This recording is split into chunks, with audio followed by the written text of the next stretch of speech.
Um olhar sobre a obscuridade na literatura. O gótico no Brasil.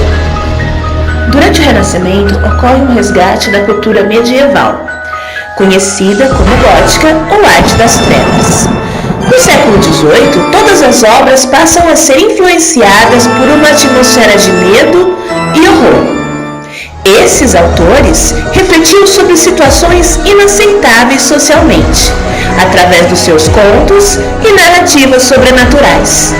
Horace Walpole iniciou o movimento com a obra O Castelo de Otranto, em 1764. No livro, encontramos desde castelos medievais, heróis, donzelas em perigo, até vilões sem escrúpulos. Porém, nem só de fantasmas vive uma história gótica. Autores que nunca imaginaríamos representaram bem essa arte. Nomes como Augusto dos Anjos e Álvares de Azevedo ficaram conhecidos como góticos. Mas nós não queremos o óbvio, e sim o que nunca foi cogitado. Queremos que a sua mente vire ao avesso, de uma maneira que nunca mais volte ao normal. Por isso, apaguem as luzes. Coloquem os fones de ouvidos. Vocês estão prestes a desconstruir tudo o que ouviram até hoje. Porque o terror estava aí. Só você que não percebeu.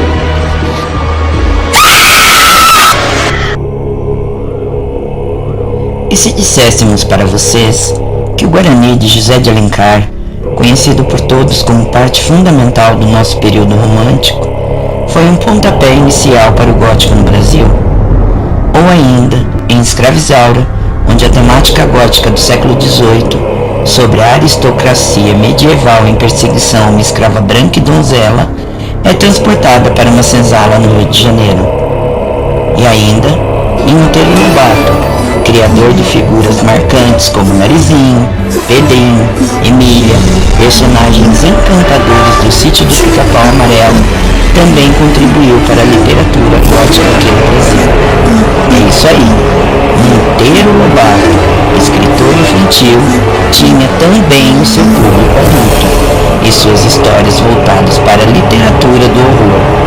Trazia consigo o canibalismo, a necrofilia, entre outras obscenidades. Vejam a seguir, se você tiver coragem.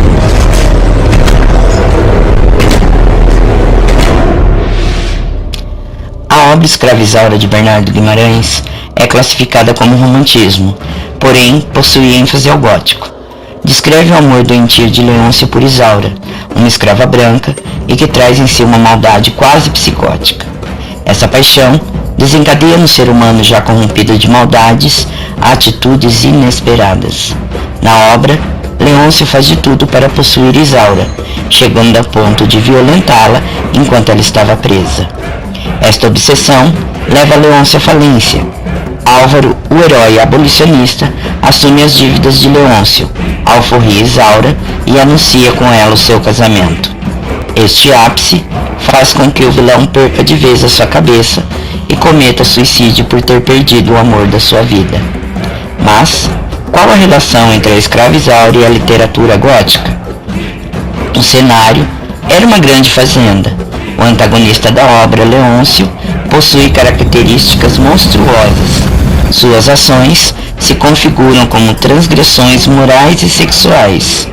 Concluímos então que o enredo retrata a existência humana como algo degradante, característica fundamental do gótico.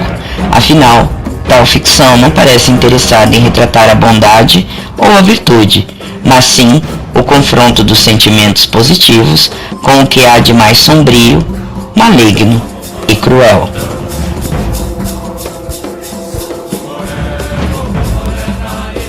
Mesmo inesperado, é fácil ligar o gótico a Alencar. Uns veem no Guarani uma linda história de amor, nós, características altamente góticas.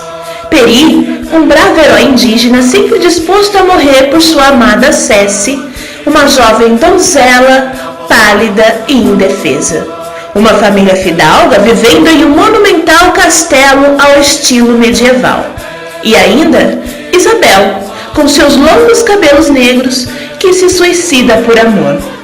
Peri, para quem Alencar transfere as qualidades do grande herói de força sobre-humana, representa a identidade nacional, e sua devoção cega por Cessi, que o faz querer envenenar-se, além de os índios antropófagos, trazem claramente qualidades góticas.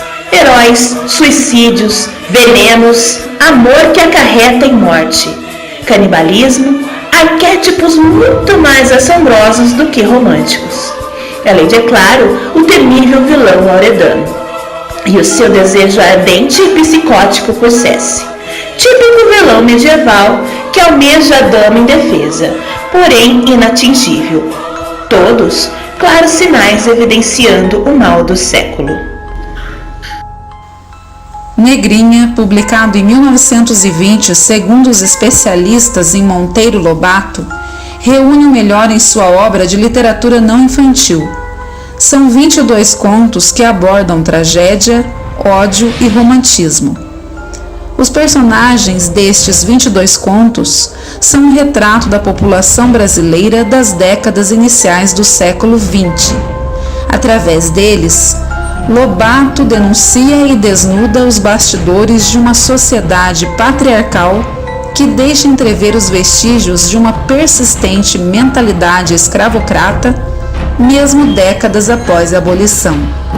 No relato de O Buju Moqueado, o narrador nos fala de sua experiência assustadora, depois de ter visitado um bruto fazendeiro no Mato Grosso.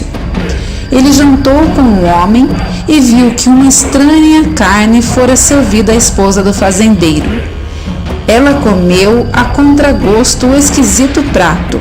Mais tarde, conversando com um amigo negro, descobrira que esse tal fazendeiro teria assassinado um negro de sua fazenda por suspeitar que ele tivesse tido um caso com a sua esposa, o que se supunha pura maledicência. O escritor retorna ao tema da decadência e morte do sertão brasileiro, tratado a partir da história sombria e aterradora de um marido coronel, provavelmente traído, que mata o suposto amante da esposa e a obriga a comer sua carne, caracterizando o canibalismo.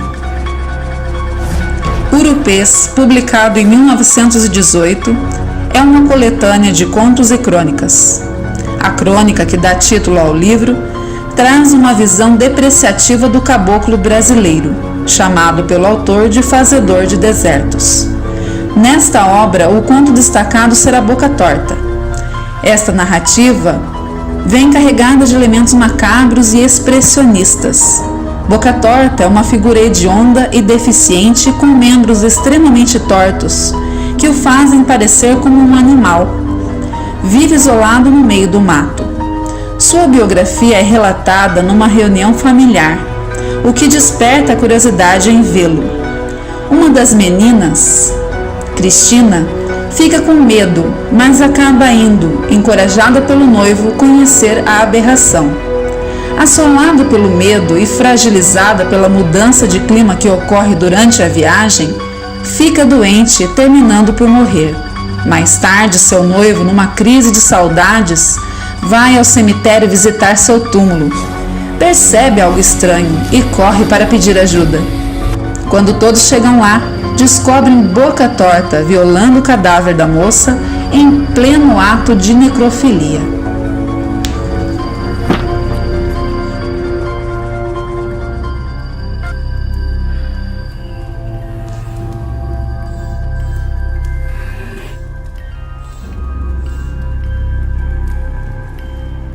Quando os homens sentiram vergonha dos seus atos pecaminosos, criaram um artifício para mascará-los. O nome dessa máscara de horrores ficou conhecida como literatura gótica.